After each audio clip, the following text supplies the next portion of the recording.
Surviving the Crisis starts Monday at 6. Eyewitness News with Wendy Takuda, Jerry Norman with weather, Jan Hutchins with sports, and the Channel 5 Eyewitness News team. Good evening. Here's what's new at 6:30.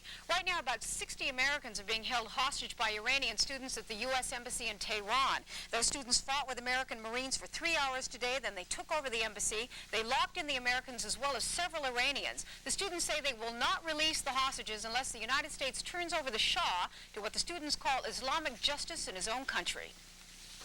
We have been told quite recently that everybody has eaten and has bedded down for the night.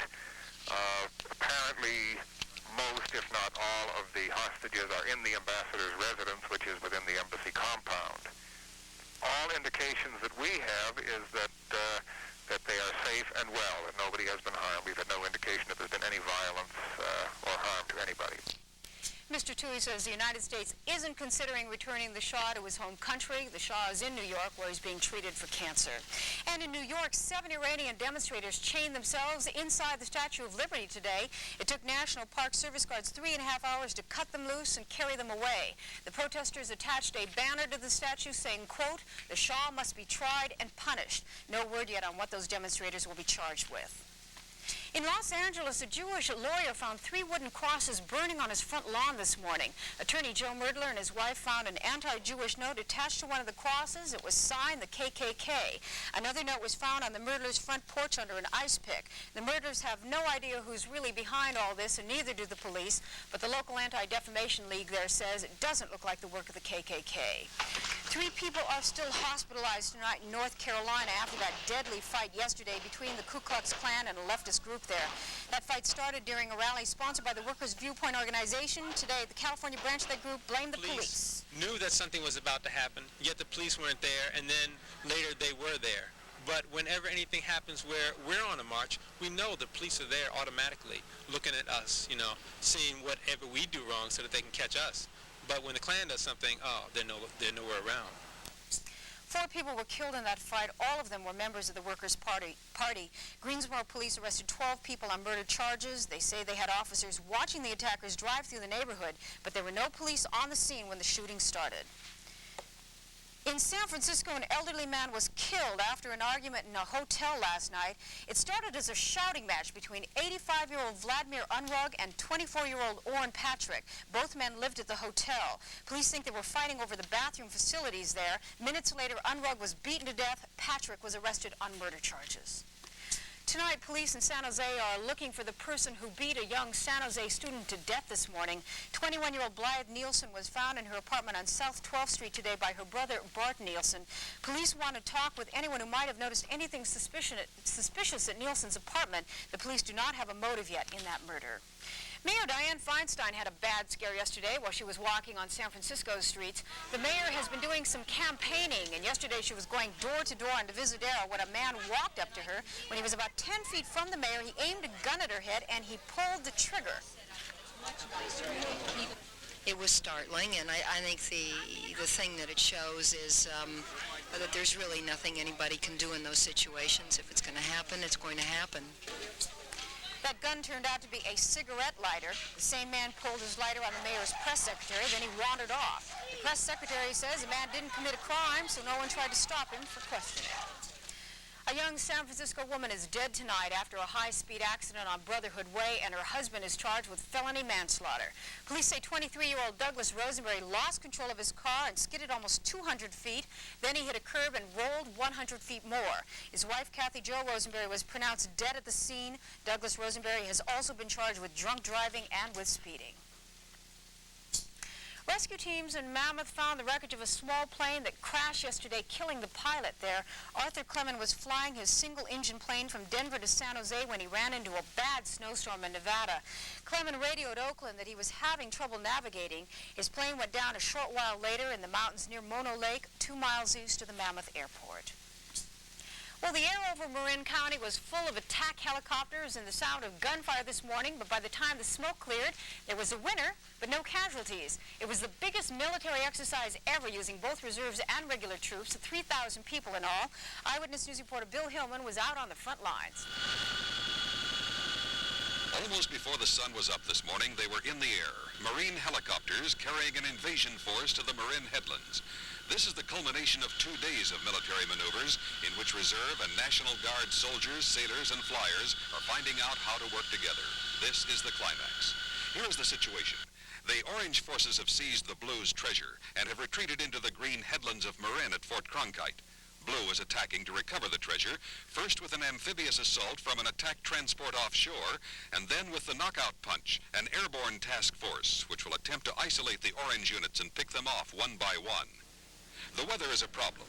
High swells at sea and a dangerous surf force cancellation of the seaborne attack.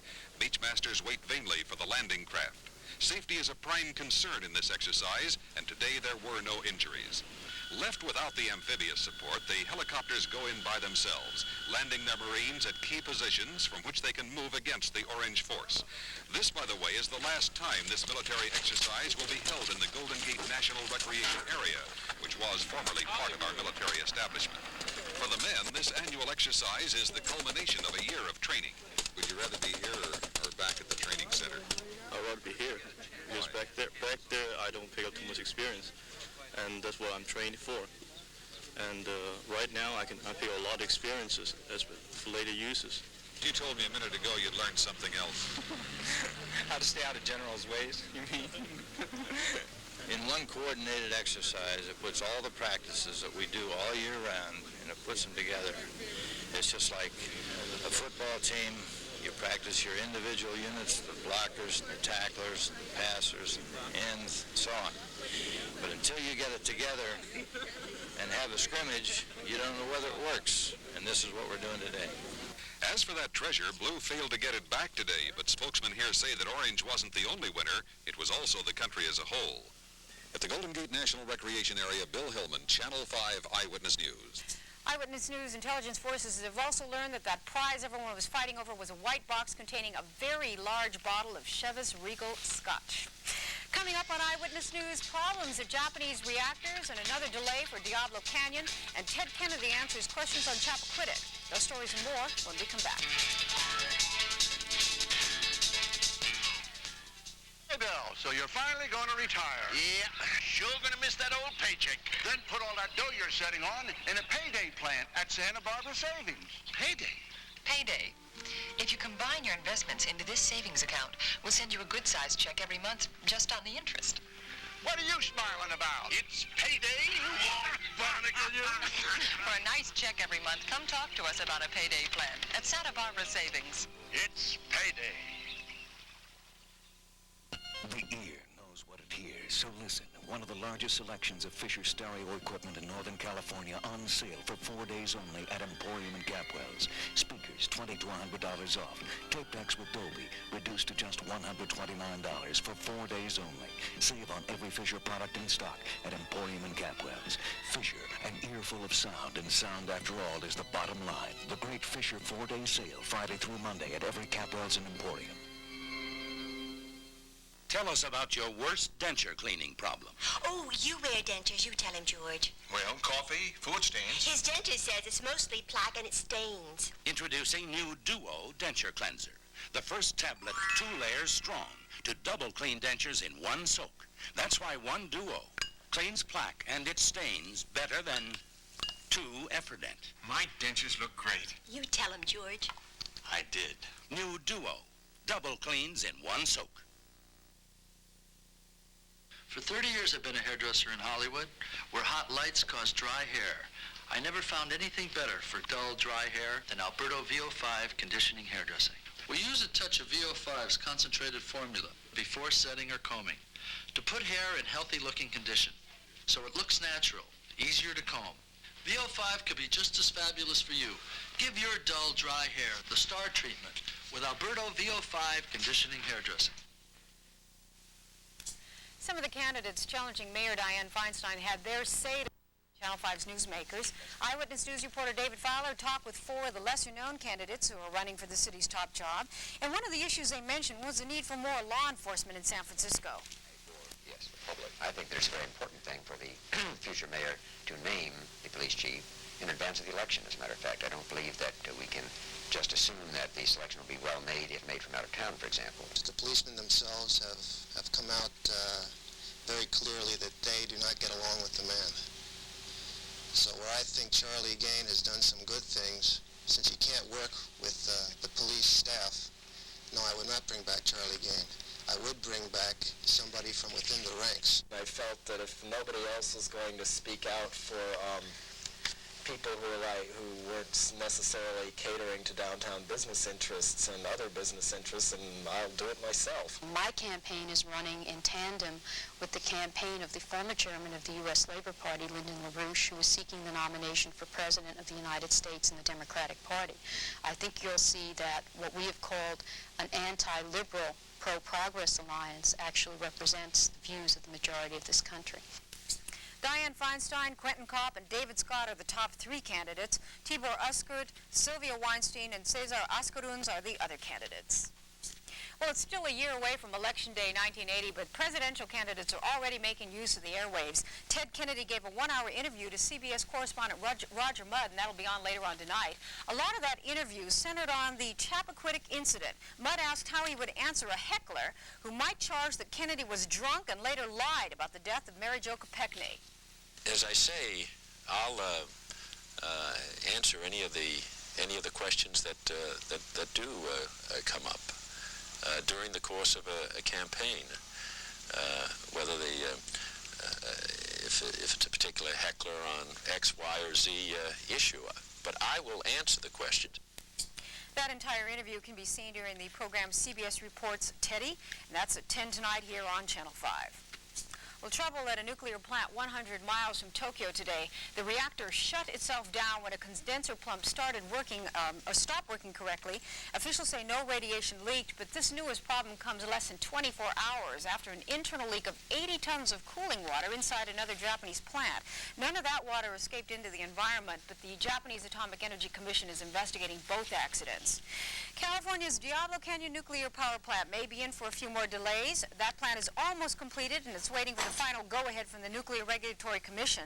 But that agency is expected to announce tomorrow that it won't grant any more licenses until at least until it has some new safety standards. NRC officials say they need to rethink all the regulations, especially after that report on the 3 Mile Island accident that was just released. The widow of a technician who worked at the Lawrence Livermore Labs is suing the laboratories for $10 million now. She says the labs exposed her husband to radiation, which gave him a rare kind of skin cancer. Joseph McSwiggan died last year of malignant melanoma. He worked at Livermore for 18 years. 14 lab employees have developed melanoma in the last 9 years, and since 1974, 4 employees have died. Well, Jan Hutchins is next with all the sports, and he'll have the highlights from that game that was billed as the Battle of the Bay, but he says it turned out to be the Bungle of the Bay, and he'll tell you all about it next. How many pairs of shoes do you own? 8, 9. But I live in Cobby Cuddlers. Comfortable. I must own at least a dozen pairs of shoes. But I live in Cobby Cuddlers. Very comfortable. Tiny pockets of air cushion every step for unbelievable comfort. Nobody has more shoes than I, but I live in Cobby Cuddlers. Ultra comfortable. Cobby Cuddlers. Shoes you can live in. New fall Cobby Cuddlers available at Emporium Capwells.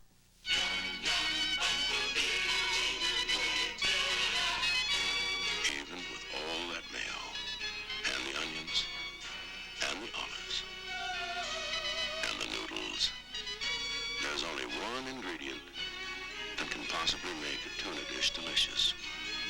That's right, the tuna. Bumblebee. It's so good, you can eat it plain. If a man's slacks fit him too close for comfort, if he just can't stand to sit, then he needs action slacks from Levi's Sportswear, perhaps the most comfortable slacks a man can wear. The waistband and fabric stretch to give you more room when you need it. Great. Comfortable? Comfortable. I could sit through a double feature now. Oh. Action slacks from Levi's Sportswear, where quality never goes out of style.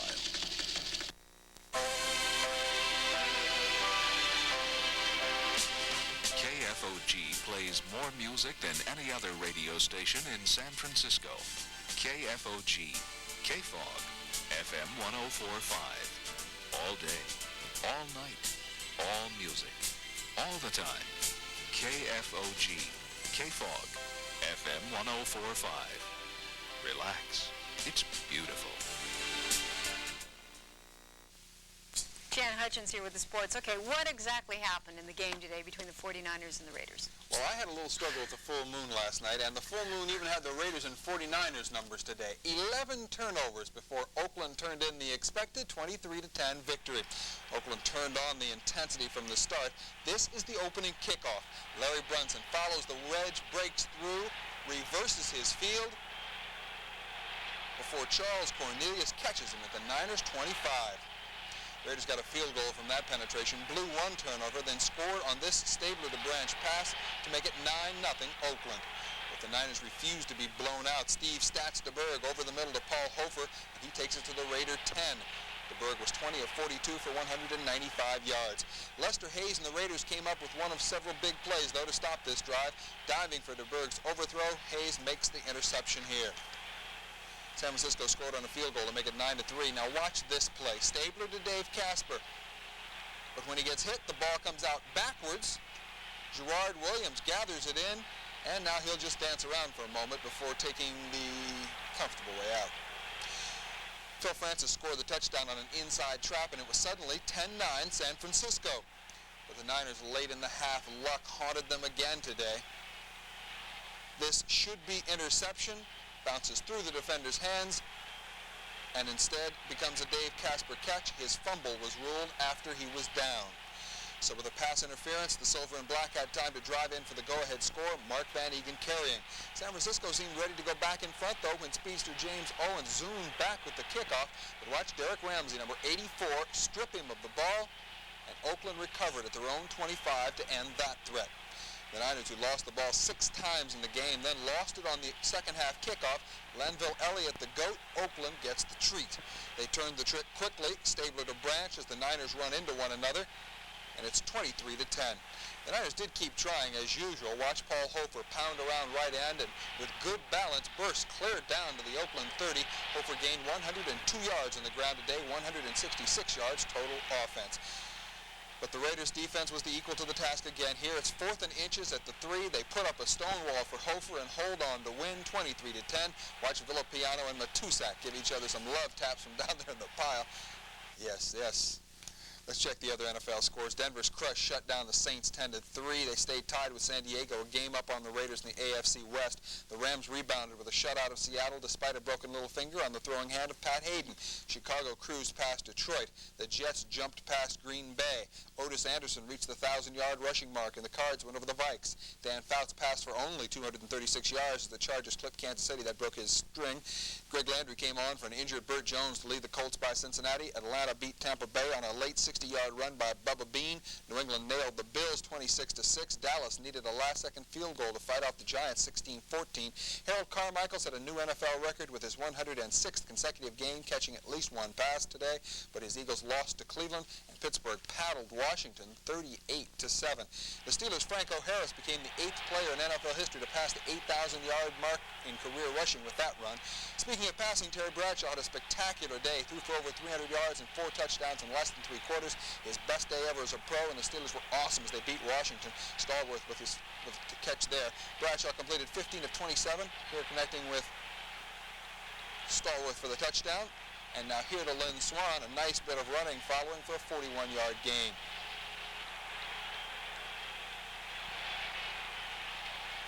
Steeler quarterback called a beautiful game. He'll find Sidney Thornton here, and the stocky back takes it down near Washington's goal line. After a Steeler penalty, Bradshaw rolls right, throws left to big tight end Benny Cunningham, and the Baby Bull takes it in for the score. Bradshaw's favorite receiver for the day was John Stallworth, who also had his best day of his career with 6 catches for 126 yards, a juggling catch here, and he goes 65 yards for his second touchdown of the day. Awesome. Pittsburgh Steelers. In tennis, the United States completed a sweep of their Whiteman Cup competition with Great Britain. Chris Everett Lloyd easily over Virginia Wade. Same for Tracy Austin over Sue Barker. In Paris, Harold Solomon went 4 sets to beat Corrado Berazzuti in the Open there. And in Tokyo, in what they billed as the World Super Tennis Championship, Bjorn Borg bounced Jimmy Connors 6-2, 6-2. The win, by the way, evened their career record against one another at 10 matches apiece. The Bay Area's best super-duper basketball team dazzled Denver last night at the Oakland Coliseum. Denver was playing damaged and without David Thompson, but the Warriors were good by any standard. John Lucas up the middle there for 2. And after a steal, he takes a pass from Robert Parrish for 2 more of his 16. Now watch Parrish come down on the break and slam it into the Nuggets' nest. Robert with 13 last night. The ball will bounce around here before the Warriors' sharp passing finds Wayne Cooper underneath. Like the Coops swoop hook, and good for 2 of his 17. Sonny Parker scored 18, including this deft hanging driving layup. Purvis Short had 19. The Warriors had 7 double figures and a 130-103 win. Finally returning to the form he showed 2 years ago, Balzac upset Trillion to win the Oak Tree Invitational on the turf at Santa Anita, paying $39.40 to win. Health and wisdom, that is sports. Thank you very much. It's nice to have you back, by the way. We missed you yesterday. My pleasure. In August, here on Eyewitness News, we told you about the brutal attack at the Oakland Zoo when 6 animals were beaten to death. Today, a local rock band donated its time and music to raise money for the zoo's reward fund. The zoo is offering money to anyone who can help lead police to the vandals who attack those animals. Well, rain in some places today, sunshine in other places around the bay, and Jerry Norman is next, and he'll try to make some sense out of all of this, so stay with us.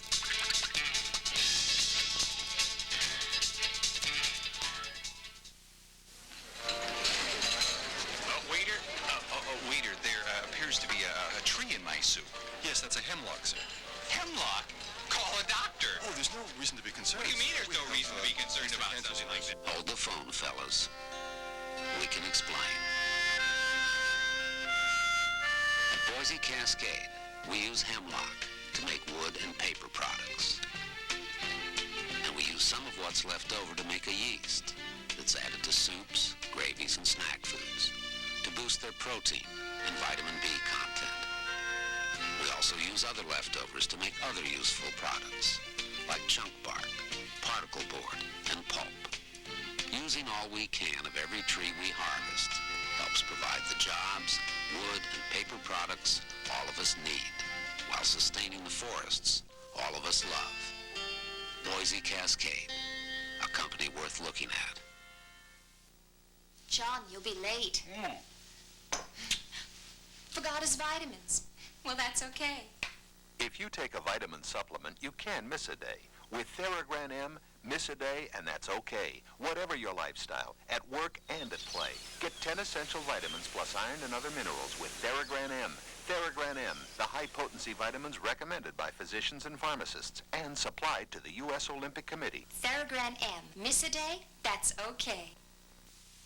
Radio station KDIA has just deposited 1 million yen in the Sumitomo Bank at Oakland. Soon, we could make you an instant Japanese millionaire. Hi, I'm Jerry Bolding, Program Director of the new KDIA. We'll be dialing people all over the Bay Area. We could call you. To win, start by writing the letters KDIA down near your phone. Then listen for details. A chance to become an instant Japanese millionaire. Yen to win. Now, from the new boss of the Bay, KDIA. Estelle Parsons will perform in Miss Margarita's Way, Broadway production of this one-woman show tonight at 8 Hertz Hall, UC Berkeley. Well, you know, it was beautiful in some places today, and in other places not so beautiful, huh? Depends on your point of view. It did rain in a few places around the bay, but I thought it was just a great day for cloud freaks like me because there was plenty of changing going on in the sky. It'd be cloudy for a while, maybe a little rain, depending on where you were, and then it'd be sunny. And that's because we had a showery day. And showers really are very neat to look at if you're a cloud freak, and there's one reason for that, one of several reasons for that. You can actually watch air rising. This picture here shows why. Showers are just the little brother of thunderstorms, and rising currents of air within these clouds actually produces the cloud. So you can actually watch a current of air rise as it forces a turret of a cloud through the top of this cloud as it's building. Now, of course, it's raining underneath or near the shower, and it's not raining in between the showers where the air is sinking and it's drier. So since these clouds tend to grow and die and move around quite a bit as well. That means that you can have all sorts of weather in a showery day, ranging from sunshine to cloudy weather to rain at times and changing all over the place, and that's what we had today. A few hundredths of an inch fell in most areas around the bay, but there was one brief downpour. 45 minutes of rain left 85 hundredths of an inch in the rain bucket at Marinwood, and that's quite a downpour. That was by far the heaviest anywhere in the Bay Area. We've got some rain on the way in, a new front rolling in. It's not particularly strong, but we should see some rain from that tomorrow, turning showery afterwards, rather unsettled. No snow today in the Sierra, but there should be some developing late tomorrow, Tuesday, and possibly Wednesday as well. Looks like we just might be looking at an early start to the ski season, and very briefly, snow is falling in the Rockies here as the storm that brought our rain yesterday is intensifying in that part of the country. Now, the satellite picture shows a little more about what we've got to look forward to. We see the first front off the coast there. That'll be rolling in tonight and tomorrow, bringing a little rain with it. Unsettled weather behind it, and then a new front is organizing. It looks like that'll be in about Tuesday, probably with some more rain with it. The overall pattern is unsettled, and therefore rain at times and cloudy other ways. Temperatures today were a little warmer than yesterday, low 60s, and tomorrow should be much the same. We'll call it rain at times. Carry an umbrella with you or a raincoat. 5-day forecast calls for showers then on Tuesday and a break maybe on Wednesday, a possibility of some more rain on Thursday. Mainly, once we get past Tuesday, look for an unsettled week and keep an umbrella or a raincoat handy. Yeah, it looks awfully wet. Yeah, it is pretty wet. I don't think this will keep up, though, much past the end of this week.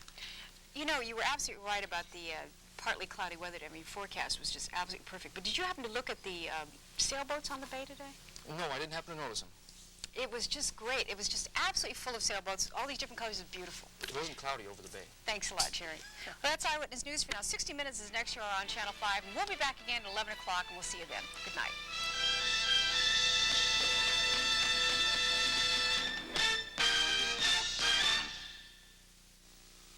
Mental health services in San Francisco have reached a crisis point.